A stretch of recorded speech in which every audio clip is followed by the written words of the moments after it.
अथ नवग्रहस्रोतं श्रीगणेशाय नमः।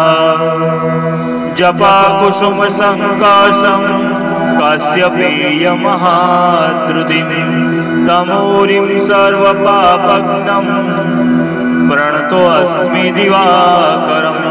दधिशङ्कं तुषाराभं शिरोदार्वणं सम्भवम्।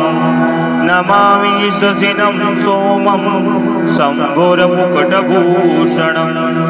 धरणिगर्भसम्भूतं विद्युत्क्रान्तिसमाप्रभं। कुमारं शक्तिहस्तं तं मङ्गलं प्रणमाम्यहम्। पियङ्गुकलिकाश्यामं रूपेणावृतमं बुधं। सौम्यं सौम्यं गुणीपेतं तं बुधं प्रणमाम्यहम्। देवानां च ऋषीणां च गुरुकाञ्चनसन्निभं। बुद्धिभूतं त्रिलोकेशं तं नमामि बृहस्पतिं। हेमकुन्दं मुणालाभं दैत्यानां परमं गुरुं। सर्वशास्त्रप्रवक्तारौ वारगौ प्रणमाम्यहम्। नीलाञ्जनसमाभासं रविपुत्रं यमाग्रजं। छायामार्तण्डसम्भूतं तं नमामि शनीश्वरम्। अर्धकार्यं महावीर्यं चन्द्रादित्यविमर्दनं। सिंहिकागर्भसम्भूतं तं राहु प्रणमाम्यहम्।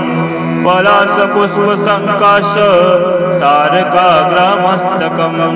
रौद्रं रौद्रात्मकं घोरं तं केतु प्रणमाम्यहम्।